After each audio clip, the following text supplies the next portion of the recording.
Polisi bersama sejumlah relawan langsung mengusir warga yang berada di jembatan Besuk Kobokan atau Keladak Perak menyusul adanya informasi banjir lahar Gunung Semeru. Banjir lahar terjadi setelah wilayah puncak Gunung Semeru diguyur hujan deras hingga membawa sisa material erupsi melintasi jembatan Besuk Kobokan. Data pos pengamatan Semeru merekam getaran banjir mencapai 40 mm. Akibat terjangan banjir lahar, jalur Lumajang Malang dilakukan skema buka tutup. Petugas mengimbau warga untuk menjauh dari sepanjang jalur aliran lahar karena sangat berbahaya.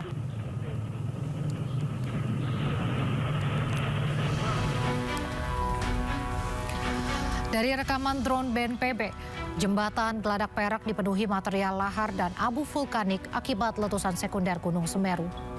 Material vulkanik membuat jalan di sekitar jembatan sangat licin dan berbahaya. Ketebalan abu vulkanik bahkan mencapai 5 cm di sepanjang jalan. Kepulan asap putih juga terlihat di daerah aliran sungai di sekitar jembatan Keladak Perak.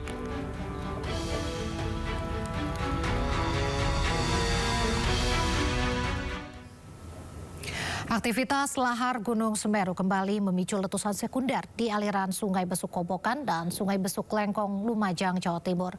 Peristiwa tersebut menimbulkan asap putih pekat yang menyelimuti area jembatan Besuk Kobokan hingga membuat jarak pandang menurun drastis. Letusan sekunder curah Kobokan, Besuk Kobokan. Aktivitas lahar Gunung Semeru kembali memicu letusan sekunder di aliran Sungai Besuk Kobokan dan Sungai Besuk Lengkong, Lumajang, Jawa Timur Sabtu sore. Banjir lahar yang meluncur dari arah puncak membawa material vulkanik panas sehingga memunculkan letusan sekunder. Peristiwa ini menimbulkan asap putih pekat yang menyelimuti area jembatan Besuk Kobokan hingga membuat jarak pandang menurun drastis. Warga lereng gunung sempat panik akibat letusan sekunder Gunung Semeru. Petugas menutup sementara akses menuju jembatan Besuk Kobokan atau jembatan Keladak Perak untuk mencegah risiko kecelakaan karena jarak pandang terbatas. Sebelumnya pada Jumat siang, banjir lahar dingin kembali melanda aliran Sungai Gunung Semeru di Lumajang, Jawa Timur. BPBD Jawa Timur mencatat getaran banjir terekam seismograf dengan amplitudo maksimal 45 mm. Banjir lahar terjadi karena intensitas hujan yang tinggi berakibat pada naiknya debit air.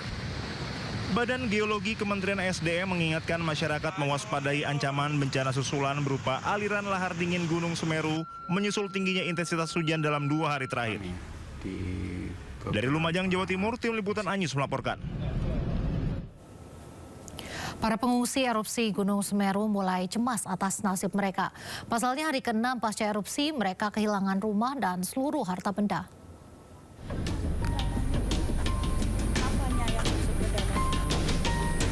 Erupsi Gunung Semeru yang terjadi pada 19 November lalu meluluh lantakan permukiman warga. Tercatat data sementara 200 rumah rusak, masjid ambruk, dan sekolah hancur akibat erupsi. Kini 192 warga masih bertahan di posko pengungsian di SMP 2 Pronojiwo. Di hari kelima pasca erupsi Gunung Semeru, para pengungsi kini cemas atas nasib mereka ke depan. Selanjutnya ya mau bagaimana yang ke depannya itu yang mau ada pemerintah ada perhatian di sini. Mau ke tempat ke tempat yang pernah kita tinggali. Hasan adalah salah satu warga yang rumahnya rata dengan tanah. Tidak ada harta benda yang ia bawa. Sementara itu kebutuhan di posko pengungsian pun belum semuanya terpenuhi. Itu yang dibutuhkan pertama adalah matras.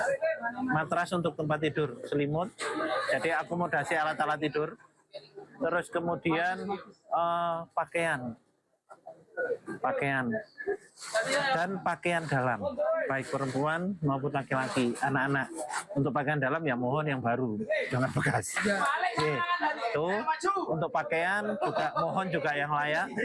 Ini berbeda dengan tahun-tahun sebelumnya karena tahun ini banyak penyintas yang benar-benar kehilangan rumah dan seisi rumahnya. Rumah beserta harta benda para pengungsi lenyap diterjang awan panas dan banjir lahar Gunung Semeru. Korban erupsi pun menanti bantuan baik dari pemerintah swasta maupun swadaya masyarakat di sekitar Lumajang. Dari Lumajang, Jawa Timur, Yayan Nugroho, iNews melaporkan. Hari ke-6 pasca erupsi Gunung Semeru, ratusan warga masih bertahan di pengungsian. Ratusan warga masih bertahan di pengungsian SDN 4 Supi Turang di Kecamatan Prodojiwo, Lumajang. Sejumlah keluhan yang sebelumnya dikeluhkan sudah mulai dipenuhi oleh petugas. Di antaranya alas tidur, selimut, dan juga perlengkapan bayi. Petugas juga mendirikan tenda darurat untuk mengurangi kapasitas ruang kelas agar para pengungsi menjadi lebih nyaman. Dari data posko tanggap darurat bencana hingga hari kelima tercatat 645 warga masih bertahan di 2 titik lokasi pengungsian.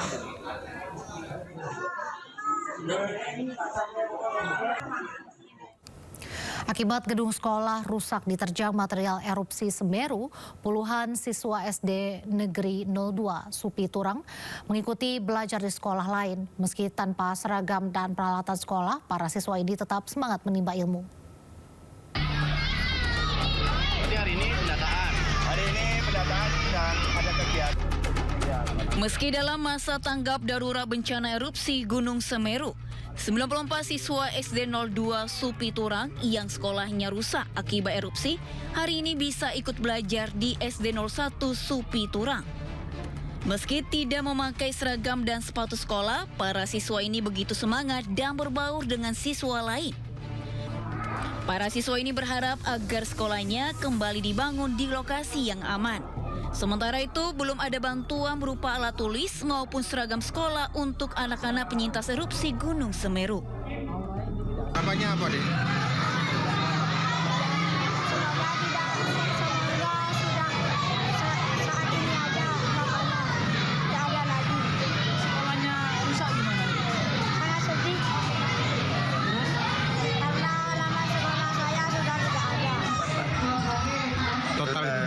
Total dari kelas 1 sampai kelas 6. Nanti untuk siswa-siswanya akan sementara kami gabung di ruangannya masih cukup, Pak. Sementara hingga saat ini ratusan warga masih bertahan di 2 titik lokasi pengungsian, yakni SD 04 Supi Turang dan SMP 2 Pronojiwo. Dari Lumajang, Jawa Timur, Yayan Nugroho, iNews melaporkan. Temukan narkoba di dalam rumah. Menabrak tiang pipa milik perusahaan minyak dan gas asing. Mengabarkan secara update dan faktual. Warga pun ramai-ramai berjibaku mengevakuasi mobil. Harus menyeberangi sungai Cikaso. Yang menampilkan sejumlah alat yang rusak setelah nekat meracik obat. Sindo File. Setiap Senin sampai Jumat jam 6 sore. Di Sindo News TV. Daru itu meninggal bukan karena bunuh diri. Ternyata banyak SPPG baru itu ingin mengejar jumlah pelayanan yang besar. Mereka mampu meyakinkan terima manfaat, kita stop sementara. Ini kalau trafficking itu selalu ada kaitannya dengan aparat investigasi dengan tuntas. Itu ya dilacak semuanya lah. Jangan lewatkan One on One, Senin pukul 9:30 malam di Sindo News TV.